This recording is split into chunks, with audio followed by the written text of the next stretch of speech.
हमारे और गवर्नमेंट के मुज़ाकरात इस वक्त चल नहीं रहे। हमने कमेटी ज़रूर बनाई है और कमेटी के पास मैंडेट है मुज़ाकरात की, वो खान साहब ने कहा है, बस सो फार कोई मुज़ाकरात नहीं हो रहे। बात वो करें जो सियासत को, मामलात को आगे ले जाने वाली हो, हठधर्मी के निकात उसके अंदर ना रखें। ये नहीं हो सकता है कि जी फॉर्म 47 की बात करें और 45 की बात करें और हमारा मैंडेट हमें दे दें और जेलों के दरवाजे खोल दें। कोई मुज़ाकरात अभी तक किसी से कोई मुज़ाकरात नहीं है। जिस वक्त ये लोग सीरियस होंगे उनको हमें पता है कहाँ पे हैं।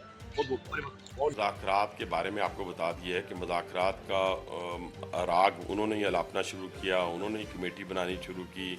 हमारी तरफ से तो ना उन्हें कहा गया कि आप आके हमारे साथ चाय पिए, ना खाना खाएं। सियासतदान बात करता है, सियासतदान की खूबी यह है कि वो बगैर लड़े आपको मुल्क दे देता है। मुज़ाकरात के जो माहौल बना है ये पार्टीज़ के पास कितनी स्पेस है और पार्टीज़ एक दूसरे को कितनी स्पेस दे पा रही हैं, और ख़ास तौर पर जरदारी साहब कभी अडयाला क्यों नहीं चले जाते और बानी पीटीआई से मिल क्यों नहीं लेते, सियासतदान एक दूसरे का सहारा क्यों नहीं बन पाते, ये जानना भी बहुत ज़रूरी है। मलिक अहमद खान साहब तशरीफ़ फरमा हैं, ये ओपनर बैट्समैन हैं शहबाज शरीफ साहब के।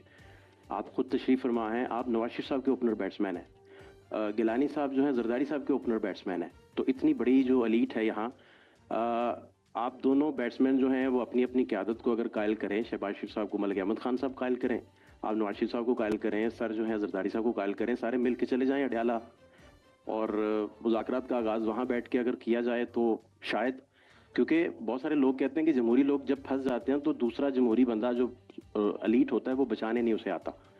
तो आप तो दोस्त भी हैं इमरान खान साहब के और बड़े ज़बरदस्त लोग हैं सारे, तो इस तरह अगर इनिशिएट, और मौलाना फजलुर रहमान को तो वो खुद बुला रहे हैं अडयाला में, तो अगर ये सारी रूलिंग एलीट इन अमूर पर सोचे तो शायद जमहूरियत की मजबूती जिसके लिए आप बैठे हैं स्पीकर्स कॉन्फ्रेंस में, शायद सर उसमें भी कुछ हो सके। इस पे कमेंट कर दीजिए। मैं सोच रहा था आप इनको शोएब अख्तर करेंगे कि ये तेज़ बॉलिंग है, ये वसीम अकरम होंगे, तो मैं भी कोई छोटा मोटा फास्ट बॉलर होऊंगा। आपने बैट्समैन बना दिया छक्के मारने के लिए। देखिए, हम दरवाजे खोल सकते हैं, हमारे पास कोई आएगा, हम लोगों को पकड़ के नहीं कह सकते आ जाओ भाई आओ मैं कराता हूँ। वो अगर उनकी मर्ज़ी होगी, आना चाहते हैं तो हम ना नहीं करेंगे, हम फैसिलिटेट करेंगे। बल्कि हमें जिसकी भी मिन्नत करना पड़ी, गवर्नमेंट की होगी या गवर्नमेंट के वज़ीरों की होगी या प्राइम मिनिस्टर साहब की होगी या चीफ़ मिनिस्टर साहबान की होगी या प्रेसिडेंट साहब की होगी, हम मिन्नत करेंगे कि जी आप भी कमेटी बना। एक दफ़ा कमेटी बन के जिस दिन डायलॉग शुरू हो गया, रास्ता बनना शुरू हो जाएगा। और हमारा दफ्तर है हाजिर, हम लोग दफ्तरों में बैठ के फैसिलिटेट करेंगे खामोशी से, और दोनों को कोशिश ये करेंगे कि उनको यही, और हम कोई आयतल कुर्सी दुरूद शरीफ पढ़ेंगे, फूकेंगे सब पे ताकि कोई बेहतर आ जाए।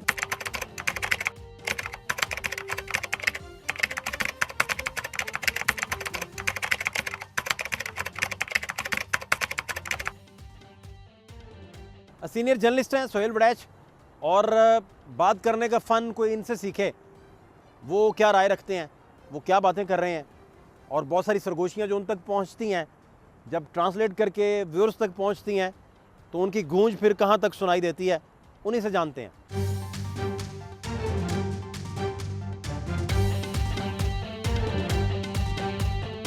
डायलॉग जो है, मुज़ाकरात, क्या सिम्टम्स उसके होने चाहिए कि एक बंदा घर बैठा है तो वो भी, उसे भी समझ आए कि गवर्नमेंट ने वाकई कोई इनिशिएटिव ले लिया है। देखो, लेना तो गवर्नमेंट को इनिशिएटिव चाहिए बावजूद के तहरीक इंसाफ की बहुत गलतियां हैं, एग्रेसिव एटीट्यूड है, लेकिन इनिशिएटिव बहरहाल गवर्नमेंट के पास ही होना चाहिए। उसकी रीज़न ये है कि दे ही वो सकते हैं कुछ तो, और दूसरा ये है कि उनकी ये भी जिम्मेदारी है कि इस्तेहकाम लाए मुल्क के अंदर। तो इसलिए ज़िम्मेदारी तो बुनियादी हुकूमत की है, लेकिन हुकूमत की क्या प्रॉब्लम है कि वो इस्टेब्लिशमेंट की मर्ज़ी के ख़िलाफ़ तो नहीं जा सकते, क्योंकि उनके सारे ही खड़े हैं। तो अब ये तवक्को करना कि वो इस्टेब्लिशमेंट को नाराज़ करके इमरान से सुलह कर लेंगे, ये तो उनसे तवक्को करना ही फजूल है ना, कि उनकी हुकूमत ही गिर जाएगी। तो इसलिए ये होंगे जब मुज़ाकरात, जब इस्टेब्लिशमेंट की तरफ से ओके होंगे, नंबर 1। नंबर 2, इसकी क्या इंडिकेशन होगी? इंडिकेशन ये होगी कि गरज चमक के साथ कोई बारिश होगी, ना तूफान आएंगे। सिंपल होगा कि पहली शर्त ये होनी चाहिए हुकूमत की, मेरा अंदाज़ा है कि ये जो आपने हमारे ऊपर बंदूक रखी हुई है, कभी सिविल नाफरमानी की, कभी गालियों की, कभी प्रोपेगेंडे की, इसको बंद करें। और हुकूमत की तरफ से रिलीफ ये होना चाहिए कि वो कम से कम वो असीर जैसे जाज चौधरी हैं, यास्मीन राशिद हैं, या इस तरह के जो दूसरे लोग हैं जिनको गुनाह से ज़्यादा सज़ा मिल चुकी है, उनकी रिहाई की तरफ बढ़े। अच्छा, ये तो ठीक है। इसका मतलब आप बेसिकली फरमा रहे हैं कि जो तहरीक इंसाफ कह रही है कि 9 मई और 26 नवंबर इन पे जुडिशल कमीशन कोई बनाए, गवर्नमेंट इस तरफ कभी नहीं जाएगी। नहीं, मेरे ख्याल है देखें वो तो अब जुडिशली जो है वो बहुत आगे जा चुके हैं ना, ख़ासकर 9 मई में। 9 मई में आप देखें ना, सज़ाएँ हो चुकी हैं मिलिट्री कोर्ट से, अब तो उसकी अपीलें आएंगी कोर्ट्स के अंदर। वो तो मामला बहुत गंजलक है कि अब उस पर क्या जुडिशल कमीशन बनेगा जब सज़ाएँ ही हो चुकी हैं। तो दूसरी तरफ इस पे तो मेरा ख्याल है वो तैयार हैं जुडिशल कमीशन बनाने को, जब मुज़ाकरात होंगे तो शायद बना दें। मीडिया रोज कहता है मुज़ाकरात हो रहे हैं, यहाँ से कभी बात आती है कि हम तो मुज़ाकरात कर ही नहीं रहे हैं। हमारी तरफ से भी कहते हैं कि जी मुज़ाकरात नहीं होते हैं। अमूमन मेरी ज़ाती राय है, झूठ बोला जाता है कौम के साथ, बातें शुरू हो जाती हैं, बातें ख़त्म हो जाती हैं। लेकिन मैं जो समझा हूँ वो ये है कि कोई भी मुज़ाकरात तब तक कामयाब हो ही नहीं सकते हैं जब तक सियासी कुव्वतें एक टेबल पे बैठ के वो TORs डिस्कस ही न करें और उन TORs को लेके फिर एस्टेब्लिशमेंट से भी बात करें। देखिए, पूरी कौम की नजरें इस ऐवान की तरफ हैं, यानी फरिश्ते तो नहीं आएंगे हमारे बीच।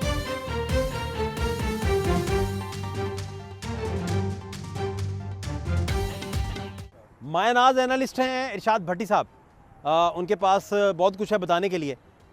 उनसे जानते हैं कि वो इन मुज़ाकरात को कैसे देखते हैं, और तहरीक इंसाफ के अंदर जो गलतियां हैं, जो पॉलिटिकल मिस्टेक्स तहरीक इंसाफ से हुई हैं, वो इन सारी चीज़ों को किस नज़र से देखते हैं। उन्हीं के पास चलते हैं।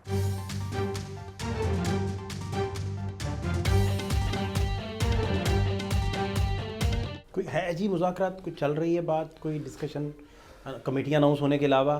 क्योंकि गवर्नमेंट के जो हॉर्सेस माउथ हैं सर, उनसे सर हमारी बात हुई तो उन्होंने स्ट्रांगली डिनाई किया कि किसी तरह का कोई संजीदा मुज़ाकरात का सिलसिला ना शुरू हुआ है और ना कोई इम्कान है फ़िलहाल।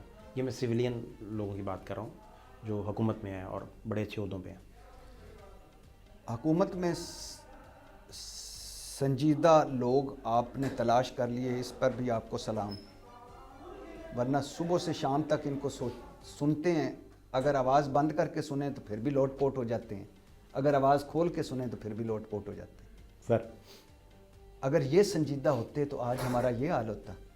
आधा मुल्क चला गया, इलामा इकबाल का ख्वाब बिखर गया, क़ायद आज़म का पाकिस्तान टूट गया, बलूचिस्तान का आप हाल देखें, आप KP का हाल देखें, आप कश्मीर, आज़ाद कश्मीर का हाल देखें, आप GB का देखें, आप मुल्क का, आप कर्ज़ों का, आप खारजा तन्हाई का, आप दाखिली नफरत तकसीम का, आप मईशत का, आबादी बम का, 200 खसारा ज़दा इदारों का, और इस इलीट क्लास के अपने रहन सहन का। ये संजीदा लोग हैं। ये हम पर अल्लाह का अज़ाब है। शायद हमने कोई गुनाह ज़्यादा कर लिए हैं तो कुछ अज़ाब इनकी सूरत में हमें इस दुनिया में भुगतना पड़ रहा है, कुछ ऊपर जाके भुगतेंगे। ये संजीदा लोग हैं। संजीदा लोग इस तरह करते हैं कि आइन को ख़त्म कर देते हैं, आज़ाद अदलिया ख़त्म कर देते हैं। इन्होंने तमाशा बना दिया है। जमहूरियत बुरी चीज़ नहीं है। आप अमेरिका, बरतानिया, यूरोप में जाएं तो कदम कदम पे आपको लगता है कि यार कमाल निज़ाम है। जमहूरियत बुरी चीज़ नहीं है, खा वो अमरीकी सदारत की शक्ल में हो, खा वो वज़ारत वज़ीर आज़म की शक्ल में हो, पार्लिमान की शक्ल में हो। जमहूरियत बुरी चीज़ नहीं है। जमहूरियत को जो इस्तेमाल करने वाले हैं वो बुरे हैं, और उन्होंने जमहूरियत को बुरा बना दिया। आप मुझे बताएं कि आज आज़ाद अदलिया है, हुकूमत अदलिया लगाती है, चीफ जस्टिस बनाती है, जज लगाएगी, और ऐसे ऐसे हीरे लाएगी कि आपको लग पता जाएगा। पार्लियामेंट का तकद्दुस है अवाम में, सबसे बड़ा इदारा है। इस पार्लियामेंट का तकद्दुस है अवाम में। आप मुझे बताएं आइन का तकद्दुस रह गया कोई? आप मुझे बताएं कि वोट की इज्जत का कोई तकद्दुस रह गया? लोग कहते हैं क्या ज़रूरत है इलेक्शन लड़ने की, क्या ज़रूरत है इतना खज्जल ख्वार होने की और पैसे लगाने की? फॉर्म 47 निकलेगा, हम MNA बन जाएंगे। ठीक। गवर्नमेंट के पास अब ऑफर करने को कुछ है आपके हिसाब से? क्योंकि गवर्नमेंट ने जो मर्जी कह लीजिए, गवर्नमेंट का रोल ही बढ़ेगा है। देखिए, गवर्नमेंट है उसके पास क्या होता है ऑफर करने के लिए, और वो इक़्तिदार को बचाना चाहती है, तूल देना चाहती है हर हुकूमत, और जो अपोजिशन होती है वो उससे इक़्तिदार छीनना चाहती है। तो पाकिस्तान में तो हमने इसी छीना झपटी का नाम सियासत रख दी है।